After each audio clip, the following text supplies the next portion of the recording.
movimiento en relación a qué aborda, cuáles son sus bases, cuáles son de alguna manera sus objetivos, sus búsquedas. Entonces hemos visto la conciencia del cuerpo, hemos visto la toma de conciencia del espacio, que si ustedes ven, estos son elementos vitales del movimiento. El movimiento es una acción que hace el cuerpo en el espacio, con el cuerpo, en un tiempo determinado.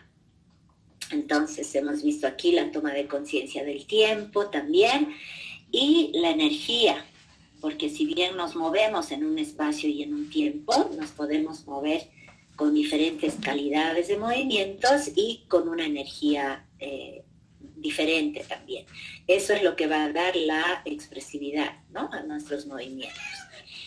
Aquí en el estudio del movimiento hemos visto calidades de movimiento, expresión del movimiento, y Rudolf Laban, les hablé ayer de él, es quien desarrolla toda esta teoría de análisis del movimiento y de análisis del espacio también. Entonces, más allá de las técnicas que ustedes trabajen, hay mucha teoría escrita sobre cómo abordar el movimiento, cómo trabajar el cuerpo, y tal vez se sorprendan algunos de ustedes de tanta cosa estudiada que hay y todo lo que abarca aquí la expresión corporal, ¿no? Hemos visto también logros, hemos visto la expresión corporal en adolescentes, definiendo un poco la cuestión de en qué momento físico y psicológico está la persona, ¿no? Ya llegamos, hemos visto aquí el perfil del adolescente, actitudes a desarrollar, capacidades a desarrollar, la expresión corporal también con los adultos mayores y qué objetivos podemos perseguir, metas y desafíos. Y aquí vamos a empezar hoy. Nos quedamos ahí. Entonces, Tania, ¿todo bien? Oficialmente, digamos, ya lanzamos. Aquí te voy a seguir en WhatsApp también, si me dices ya está. Entonces, Kevin, buenas tardes también, saludos, todo bien, nos dice Tania. Entonces, vamos a estos primeros minutos ver estos ejemplos de contenidos, ¿no? Porque por ahí todo lo que les estoy diciendo está quedando un poco en abstracto. Entonces, si lo vemos un poquito más en relación a contenidos concretos, tal vez eso les ayude.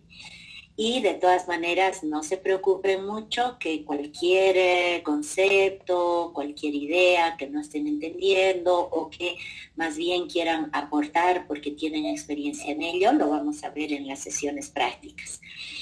En lo que es el cuerpo, ¿no? Hay todo un trabajo sobre músculos, huesos, articulaciones y ponemos el rostro también, que tiene que ver con la gestualidad del rostro.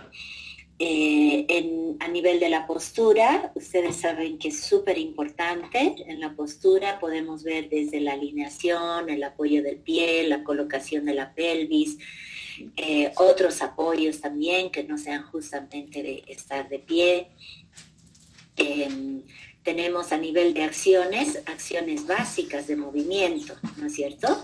Entonces hay acciones que podemos hacer en nuestro lugar, sin movernos, o sea, en nuestro espacio parcial, si es que usamos los términos de la expresión corporal. Por ejemplo, equilibrios, torsiones, estirarnos, retraernos. Y hay acciones que las realizamos en el espacio total, que son las que hacemos con desplazamientos, ¿no? Pasos locomotores básicos, caminar, correr, saltar, arrastrarse, que son parte del repertorio que usamos. Al final, danzar son acciones que realizamos con nuestro cuerpo en movimiento, ¿verdad? O estamos corriendo, o estamos saltando, o estamos girando, o estamos cayendo al piso, o nos estamos arrodillando, o estamos arrastrándonos, o estamos flotando. Entonces, el movimiento en acciones también tiene un estudio específico. A nivel del espacio habíamos diferenciado ya diferentes espacios, ¿no? El espacio íntimo, el próximo, el total. En el espacio total es donde más se trabaja y en el próximo también. El espacio íntimo es como que al contorno de la piel o de la piel hacia adentro. Y hay todo un trabajo que podemos hacer con ese espacio para sentirlo, para vivirlo. El espacio próximo, habíamos hablado, es aquel espacio que está de la piel hacia afuera, pero hasta donde alcanzan nuestras extremidades. Entonces, cualquier forma, diseño con su cuerpo que estén haciendo, estamos haciéndolo en ese espacio próximo. Y el espacio total es todos los recorridos que hacemos en la sala, en escena. Ahí entran todas las figuras coreográficas que hacen, de hacer círculos, cadenas, cruces, zigzags, etcétera, etcétera, ¿no? A eso se refieren las formaciones. El foco también, que lo hacemos en relación a cuál es nuestro frente, ¿no? En ese espacio total. Y aquí hemos puesto también, no sé por qué está con punto 4, simetría y asimetría, porque tanto a nivel del espacio total como del espacio personal podemos trabajar la simetría y la asimetría. Si dividimos un escenario en dos, podemos hacer lo mismo en la parte derecha que en la parte izquierda del escenario, que eso suelen hacer las compañías de folclore o jazz, trabajan mucho más simétricamente, digamos, ¿no? Hay muchos ballets también. En cambio, en la danza contemporánea se trabaja mucho la simetría. Ustedes pueden ver que en un lado hay un cuarteto, en el lado contrario hay un dúo, que en un lado están danzando en círculo, en el otro lado del espacio están haciendo una formación totalmente diferente, ¿no? Y también hay mucha exploración en el cuerpo de cuándo estoy trabajando simétrica o asimétricamente.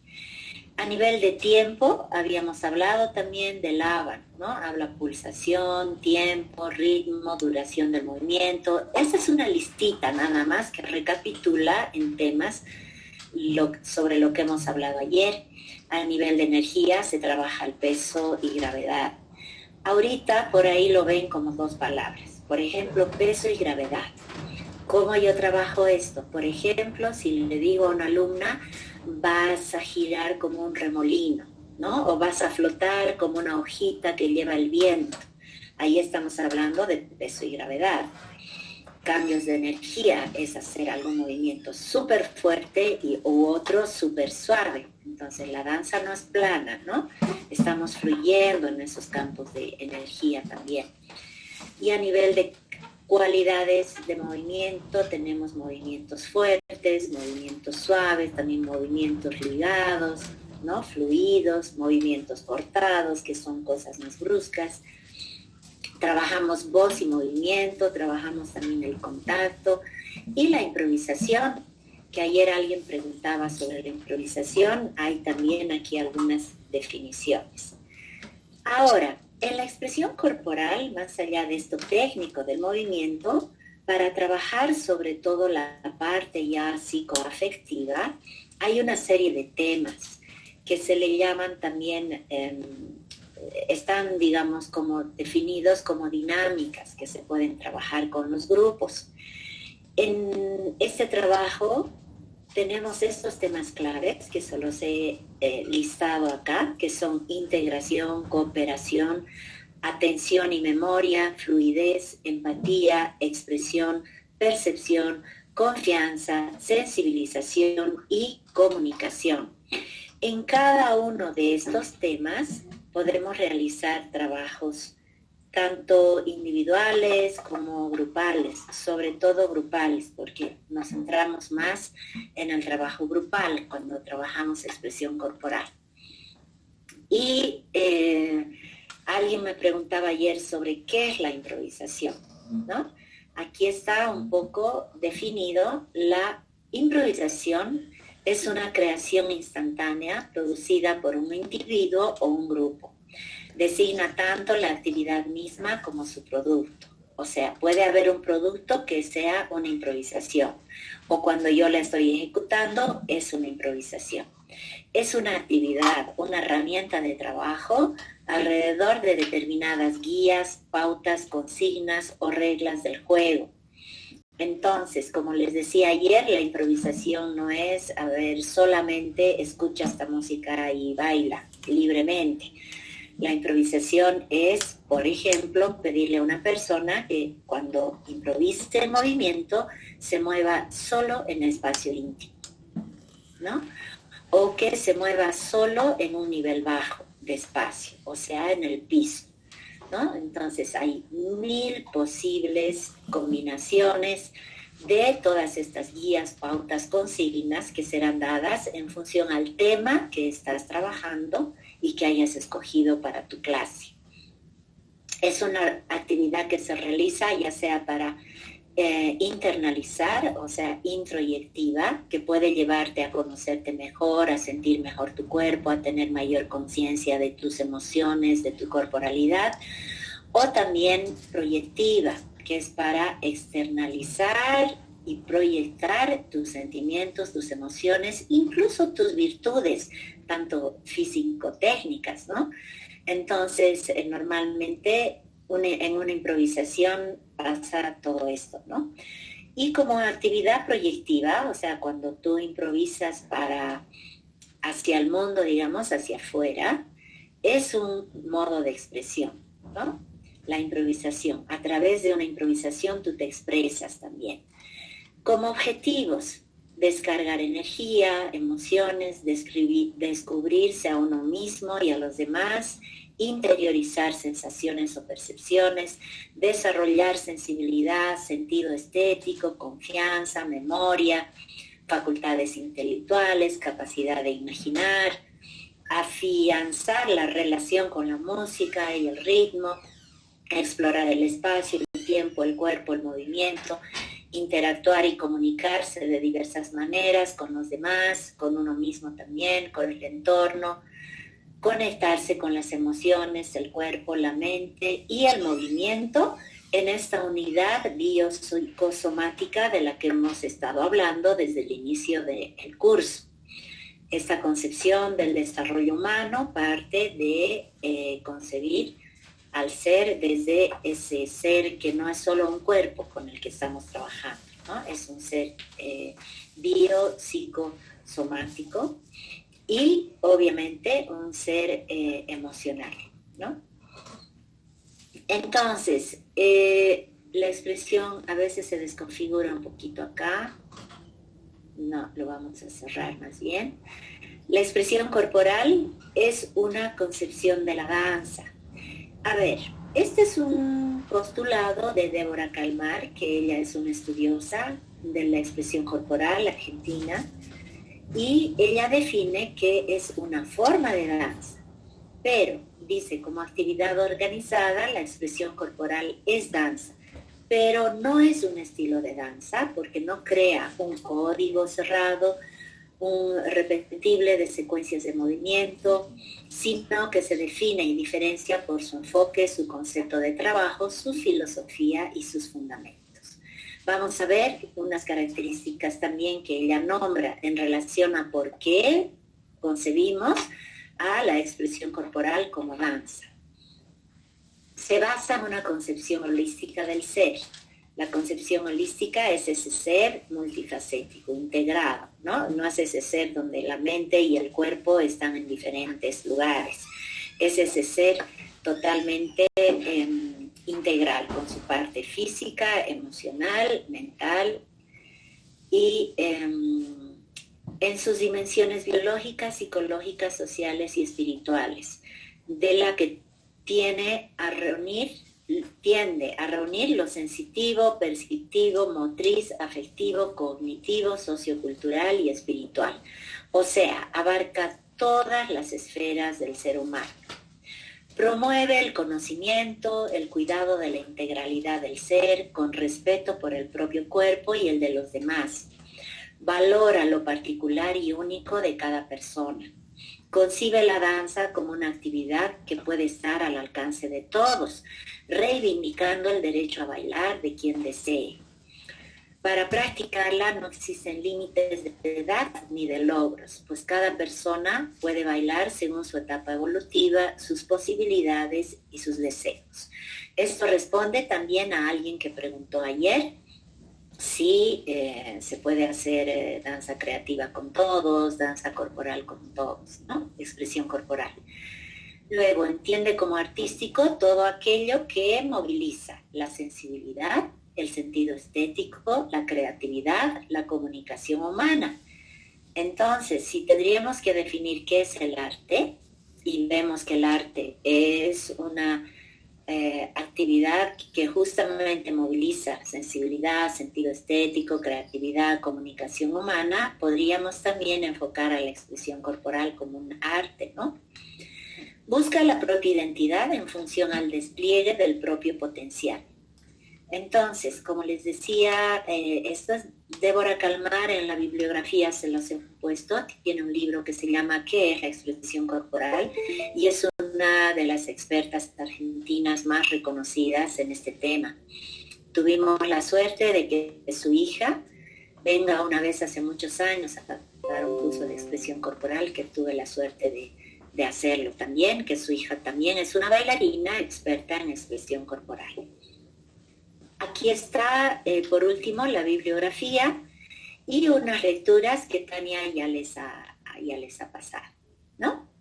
Entonces, con eso es como que cerrar el tema de ayer. Entonces, quisiera, por favor, antes de pasar a la próxima presentación, que aprovechen para hacer preguntas, para saludar quienes se han incorporado y que vayamos a eso, viendo si ya estamos todos.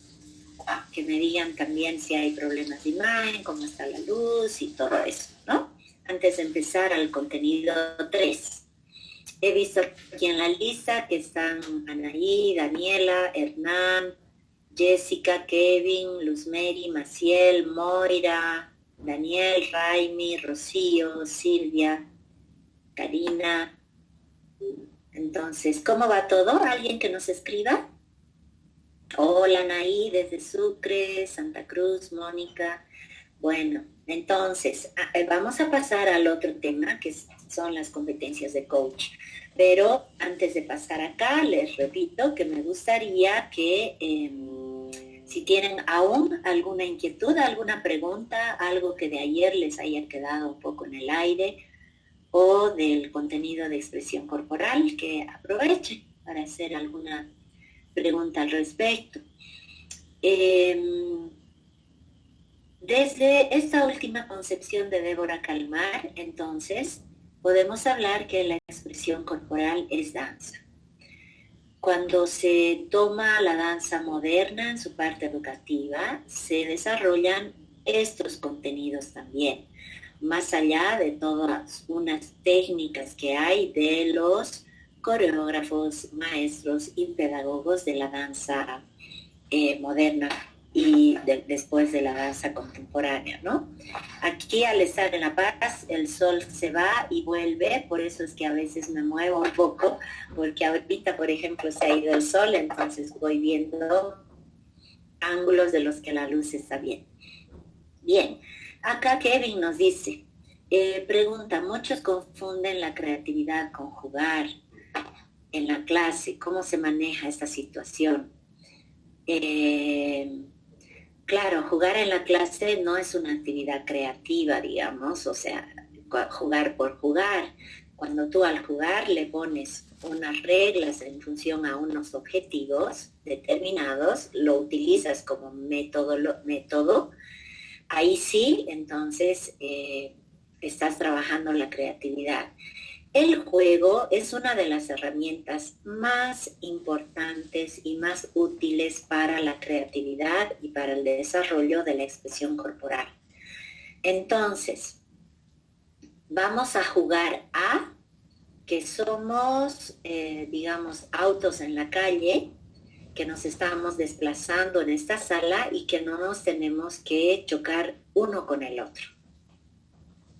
Ese es un juego. Sin embargo, yo tengo un objetivo en ese juego. Ese objetivo es que los alumnos aprendan a no chocarse con los demás cuando están trabajando, por más de que sea un grupo numeroso, porque ellos tienen que aprender, más allá de mirar, digamos, al frente, utilizar una visión periférica que les permita respetar el espacio de los demás.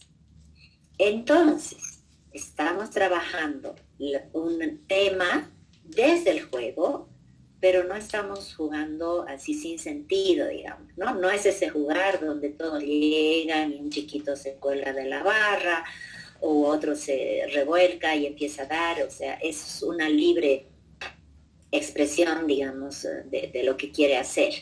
El juego es una herramienta muy importante y cuando veamos en la práctica dinámicas de expresión corporal, las vamos a hacer jugando, ¿no? Entonces, vuelvo a repetir, si en el juego tienes reglas, objetivos, códigos, consignas precisas, vamos a jugar a esto de esta manera, en este tiempo, y definiendo tú con tú, o vamos a hacer grupos de 4, o vamos a armar un tren, etcétera, etcétera, ¿no? Y ahí empezamos a jugar. Por ejemplo, armamos un tren y el locomotorista del tren, el primero que está, va a crear sus propios movimientos y todos los demás vamos a seguir el movimiento de este locomotorista. Es un juego, pero tú estás poniendo las reglas porque tú estás con un objetivo preciso. Entonces, ahí sí se vuelve una herramienta de desarrollo de la creatividad,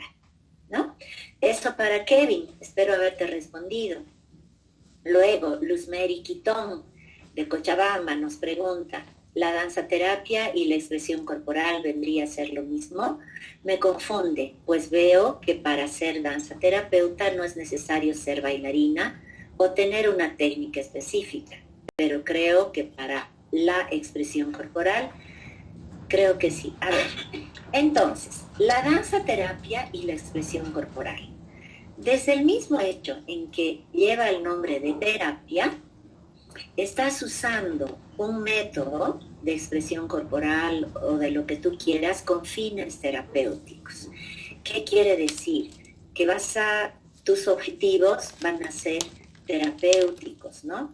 Por ejemplo, yo he hecho cursos de danza terapia con una de las pioneras de la danza terapia en Buenos Aires, que se llama María Fuchs.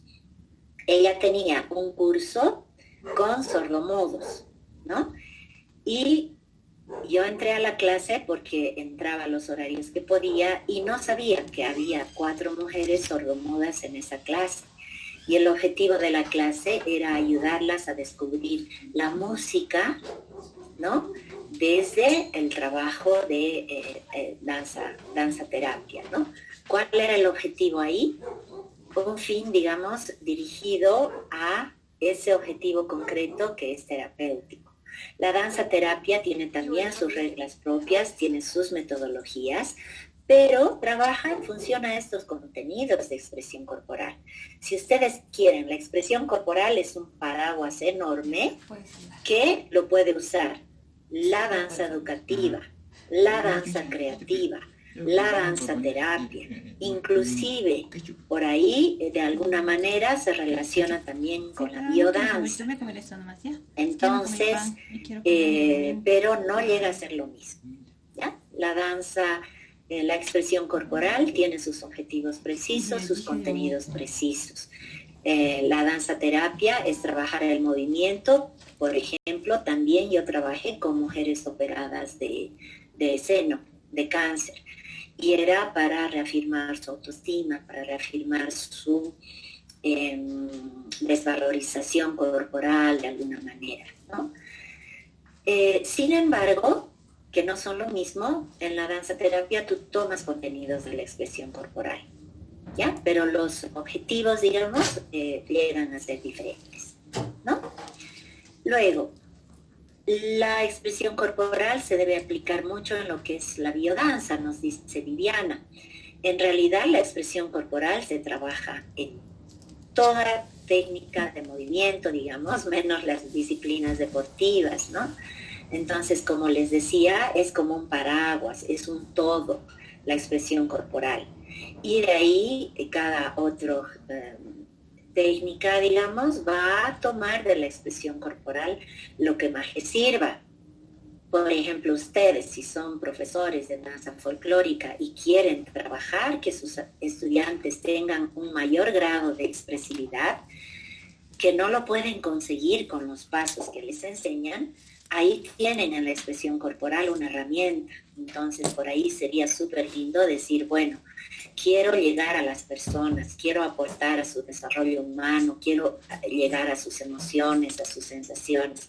Entonces, hoy voy a hacer una clase de expresión corporal, a ver cómo me va, a ver qué pasa en ellos, a ver qué se mueve en ellos, y por ahí vas a lograr moverlos en cuanto a ser humano de otra manera, y después vuelves a hacer tu clase o tu coreografía y por ahí te vas a sorprender de cómo lo van a hacer más felices o lo van a hacer mucho más expresivamente. Entonces es una herramienta que trabajes desde lo folclore, desde lo clásico, desde lo contemporáneo, desde toda danza. Puedes utilizar la expresión corporal como una herramienta. Y lo último, para terminar este tema, es que puedes ser docente de expresión corporal sin ser bailarín. Puedes ser docente de danza creativa sin ser bailarín. La danza creativa la pueden hacer educadores, la expresión corporal la suelen hacer también profesores de kinder, de danza educativa. Entonces, no necesariamente es un bailarín el que hace expresión corporal. Puedes dedicarte a ser una experta o una docente en expresión corporal sin necesidad de ser bailarín. Eso quiere decir que en uno de los subtítulos está: la expresión corporal respeta al ser como es. Entonces puede ser gordita, puede ser pesada, puede ser alta, puede ser baja, puede ser físicamente, digamos, como tú quieras, y no se te exige ahí un estado físico. Y los alumnos también, para una clase de expresión corporal no vas a escoger los que tienen oído acá, los que no tienen oído allá, los que son elásticos por acá, los que no por acá. Es para todos. Entonces, yo he aplicado muchísimo expresión corporal en grupos de jóvenes de barrios, en mujeres, en danza educativa muchísimos años, y ahí no importaba el que era plástico, el que tenía coordinación, el que no tenía coordinación. Y eso es justamente lo lindo, es una danza para todos. Por eso reivindica la expresión corporal el derecho a danzar de todas las personas, el derecho a expresarse de todos, sin ningún límite. Por eso es que se utiliza también mucho con gente con discapacidad, se utiliza mucho también con personas con capacidades diferentes, etcétera, etcétera. Muy bien, entonces pasemos, ¿no? Perdón que voy a tomar aquí un sorbito de agüita.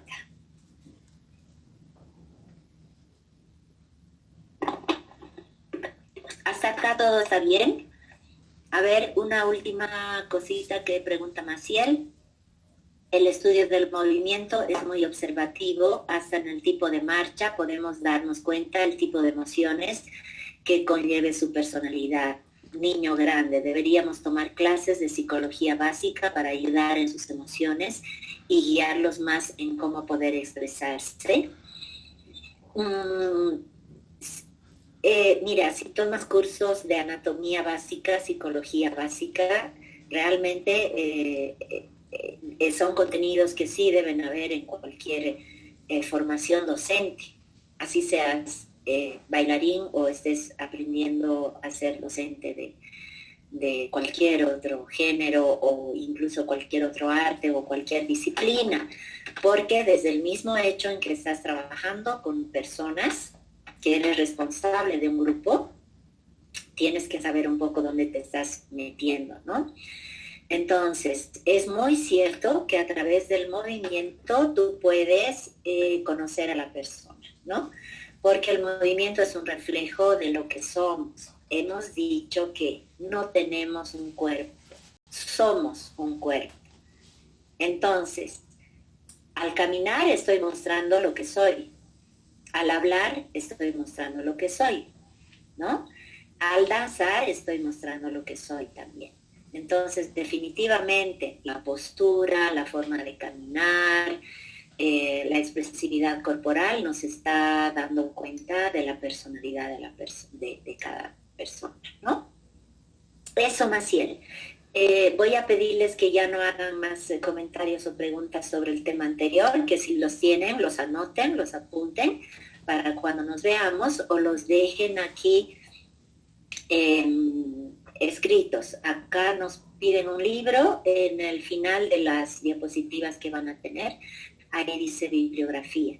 Y si esa bibliografía básica, porque sí es básica, la verdad es que en el diplomado nos han limitado bastante, diciéndonos que pueden leer, creo que solo 80 hojas, lo cual es poquísimo para no cargarlos.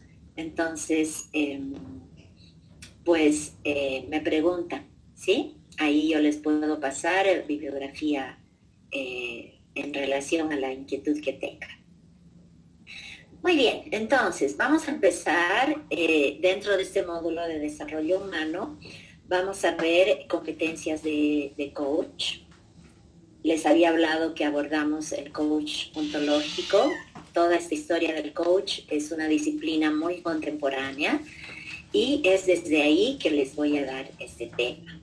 Vamos a hablar de nuestras competencias de comunicar, competencias de comunicación, porque nuestro trabajo de desarrollo humano, de danza, de enseñanza, está directamente relacionado con cómo nos comunicamos y cómo comunicamos lo que queremos transmitir. Y vamos a abordar lo que se llaman competencias conversacionales. Aquí está el hablar, el escuchar, el conversar, ¿no? Yo no sé si podríamos dar una clase de danza sin hablar, menos sin escuchar, y conversando vivimos, ¿no? Nosotros somos seres lingüísticos. Si no tuviésemos el don de la palabra, tenemos que explotar o explorar de alguna manera otro tipo de lenguaje, pero no podemos vivir, es nuestra esencia el comunicarnos con nuestro entorno, con los demás. Específicamente vamos a tomar sobre todo el tema del hablar y del escuchar, porque desde que llegamos a una clase y decimos buenas tardes alumnos, buenos días alumnos, lo primero que vamos a hacer es decirles algo, ¿no? Cierran la puerta, pónganse en filas, párense, hablábamos de eso ayer, sáquense los zapatos, ¿cómo están hoy? Etcétera, etcétera. Y eso desde lo primero que empezamos a decir y de cómo escuchamos va a determinar el tipo de relación que vamos a tener con nuestros estudiantes, ¿no? Queremos hablar en forma efectiva o mejorar, digamos, estas competencias. Entonces, cuando nos abocamos al tema de hablar, decimos hablar en forma efectiva. Tiene dos modalidades, el indagar y el proponer. Y se puede hacer desde dos enfoques, único o múltiple. Esto les voy a ir explicando, ¿ya?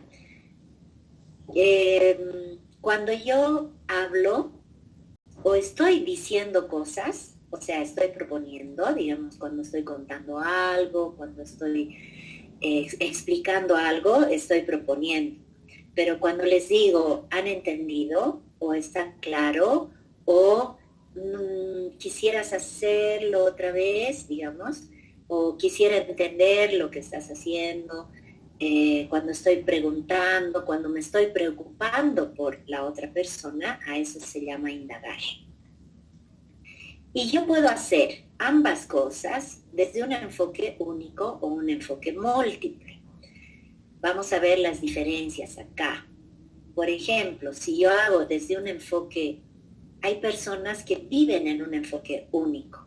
Son esas personas a las que no les puedes cambiar su manera de ser. Esas personas que te dicen, yo soy así, pues, ¿no? Y no están abiertos a ver diferentes ópticas. Es una persona que se cree poseedora de la verdad, que dice, esto es así, o así es, ¿no? O que quiere que siempre aceptes su punto de vista. Entonces, si vamos a trabajar en pedagogía, tenemos que ser personas de enfoque múltiple, que podemos reconocer las diferencias, que podemos cambiar nuestro punto de vista. Por ejemplo, reconocer un error. Y cuando un alumno nos dice, creo que se ha equivocado, profe, o me ha dicho usted esto y ahora me está diciendo esto otro, al final, ¿cómo es? ¿No? Uno puede decir, sí, tienes razón, creo que ayer te dije esto, pero lo he pensado mejor y me parece mejor ahora que vayas por este otro camino, ¿no? Son ejemplos así simples que les estoy dando, pero una persona de enfoque múltiple es esa persona abierta, plástica, que es posible de hoy me dijo una cosa y mañana yo converso con ella y puedo obtener otra respuesta de ella, puedo cambiarle sus opiniones y eso no quiere decir que sea débil, sino que es una persona simplemente abierta. Entonces, aquí hay cosas, herramientas que nos pueden servir para servirnos más competentes al hablar. Y cuando digo el hablar es al ser como somos, porque alguien me decía, si ves cómo una persona se mueve, puedes darte cuenta cómo es o cómo camina. Pero, ¿de qué manera conoces mucho más a una persona también? Escuchando lo que dice, ¿no? Percibiendo los contenidos de lo que dice, o sea, sus ideas. Y también cuando la persona habla, percibe sus emociones, ¿no? Acá hablamos de conocer y distinguir afirmaciones y declaraciones. Ese es un punto. Realizar declaraciones básicas es otro punto. Saber fundar nuestros juicios es otro punto. Y la construcción efectiva y el cumplimiento de las promesas. Vamos a ir viendo estos temas. Para que no se pierdan, les quiero hacer recuerdo que estamos tomando el tema del desarrollo humano. Y el desarrollo humano tiende a ver todo esto que mejora nuestra calidad de vida, ¿no? Modalidades del hablar. Proponer, dice, hablar desde nuestras inquietudes, dando a conocer cómo observamos la situación y los cursos de acción que consideramos adecuados. A ver, ahora, por ejemplo, yo les estoy transmitiendo algunos mensajes, yo estoy proponiendo, ¿no? Pero si yo me dedico a hablar todo el rato y no hago lo que hemos estado haciendo, como están escuchando bien, está funcionando su micrófono, alguien está preguntando algo, tienen alguna inquietud, entonces si yo hago eso, estoy indagando. Indagar, hablar para que el otro muestre sus inquietudes y dé a conocer su forma de observar la situación y los cursos de acción que considera adecuados. Entonces, cuando hay una relación de aprendizaje mutuo, tienen que haber estas dos formas, es decir, una alta proposición y una alta indagación. A ver, vamos a llevarlo al ámbito de la enseñanza de la danza. Vamos a ponernos en el rol de ese profesor que llega, que dice, hola, buen día, ¿cómo están? A ver, pongan la música, prendan, párense en tal posición, pónganse en la barra, ahora vamos a hacer esto y el otro. Y toda la clase está dando indicaciones, ¿no? Tú subí, tú bajá, tú vas acá, tú vas más allá, ahora vamos a hacer tal movimiento, les muestro tal secuencia, y está todo el rato que propone, y nunca dice, por ejemplo, ¿todo bien? O no se acerca a alguien y le dice, ¿te duele? O estás muy cansado. O, ¿y si lo hicieras de esta otra manera, tal vez te salga mejor? O, es decir, el indagar nos pone en relación con el otro. El proponer es como que nosotros mismos nomás estamos transmitiendo, sin que nos importe el otro. Entonces, por eso dice que en un aprendizaje mutuo tiene que haber un alto grado de proponer, y yo tengo que llegar a la clase propositivamente, ¿no? Te estoy llevando cosas que transmitir, contenidos que desarrollar, movimientos que enseñar, entonces yo estoy yendo a proponer. Pero si me quedo solo en proponer, ahí no vamos a tener un aprendizaje efectivo. Entonces, de esta manera, desde el indagar, ahí sí vamos a tener un aprendizaje más efectivo. Entonces, tal vez yo les preguntaría, ¿en qué grado de proponer e indagar estás tú cuando das tus clases? ¿Eres más propositivo o eres más... ¿Qué pasa si solo indago? A ver, chicos, ¿qué habíamos hecho ayer? Ya. A ver, ¿me lo pueden mostrar lo que han hecho ayer? ¿Y qué teníamos que hacer hoy? O, por ejemplo, a ver, ¿por qué no tal cosa, tal? O sea, en ese indagar también va a haber, por eso aquí dice, si yo indago demasiado, digamos, no va a haber ese equilibrio y por ahí voy a estar en una relación desigual, digamos, ¿no? O sea, incluso hasta puedo aburrir a los alumnos. Voy a seguir avanzando para que luego indagar en qué estamos, ¿ya? Viendo un poquito más lo del enfoque múltiple y el enfoque único. La tarea, cuando yo me pongo como ser humano desde un enfoque múltiple, ¿cuál es la tarea? Entender la legitimidad de las diferencias. Por ejemplo, cuando alguien me propone otra cosa y me dice, por ejemplo, y profe, ¿y si lo hacemos así? ¿O por qué no salimos por la derecha? Porque yo tengo que correr hasta el otro lado y no me da el tiempo de la música, ¿no? Entonces estoy entendiendo, estoy tratando de entender lo que la otra persona me dice y por ahí digo, ya bueno, voy a cambiar entonces mi coreografía. En vez de que salgan este grupo por la derecha, salgan por la izquierda porque tienes razón. Así van a tener más tiempo de correr y de salir por el otro lado, ¿no? Ese es un enfoque múltiple, entendiendo la legitimidad de que el otro puede tener un punto de vista diferente al mío. ¿Qué acciones yo estoy realizando al tener un enfoque múltiplo? Integrar, expandir posibilidades. ¿Qué expresiones voy a decir o estoy manifestando? Como, por ejemplo, vaya, ¿no? Sí, puede ser, o pienso distinto, o a ver, veamos qué pasa, ¿no? Y el ideal ético del enfoque múltiple es el respeto, el reconocimiento y la validación. Entonces, les doy un ejemplo. No me vengan a decir aquí nada, ¿no? Aquí no. Yo ya he dicho cómo tiene que ser, aquí nadie va a venir a cambiar nada, porque yo ya lo dije y así es. Estoy siendo una persona que está hablando, o sea, que está mostrando su forma de ser desde un enfoque único. ¿Cuál es la tarea del enfoque único? Que los demás acepten mi enfoque. O sea, yo tengo la razón, ¿no? ¿Cuáles son las acciones que lleva implícitas si me pongo desde un enfoque único? Subordinar a los demás. Aquí se hace lo que yo digo.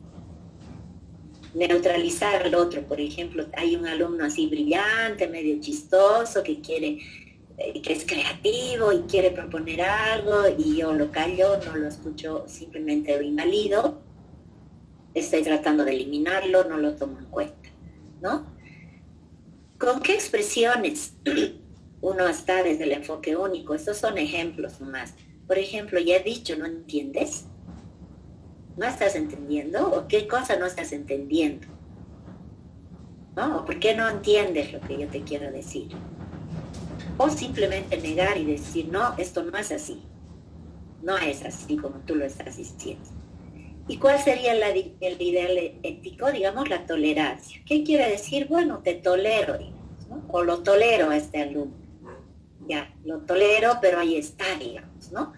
No lo estoy reconociendo, no lo estoy validando.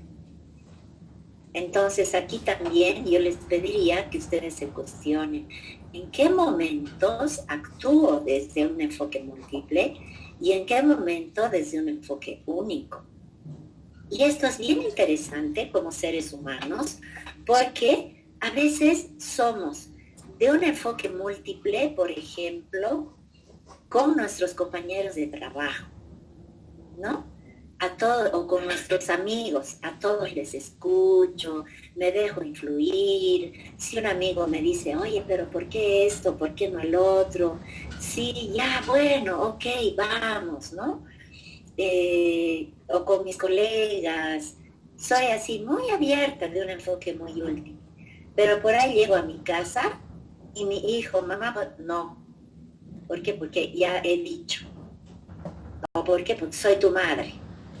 O sea, ahí estoy en un enfoque único, ¿no? O con nuestras parejas. Te he dicho que, ¿no? O ya te he dicho, si tú quieres, ¿no? Si tú me quieres, tienes que hacer esto. O no voy a cambiar de opinión, así nomás yo soy.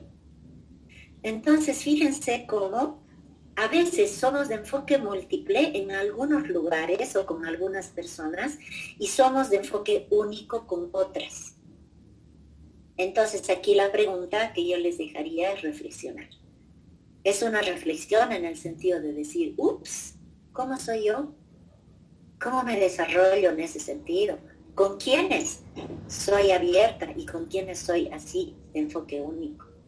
O tal vez en todos los ámbitos soy siempre de enfoque único, entonces, ups, me tengo que preocupar, ¿no? Bien, a ver, enfoque único y múltiple, aquí hay un último cuadro para que vean. Si yo hablo, digo las cosas o propongo desde un enfoque único, estoy hablando para imponer mi punto de vista. En cambio, si soy de enfoque múltiple, estoy hablando para mostrar mi punto de vista como uno más de los posibles puntos de vista, ¿no? Eso es lo que diferencia del ser una persona de enfoque abierto, digamos, múltiple, que puedo ver diferentes posibilidades, o ser de enfoque único. Y cuando yo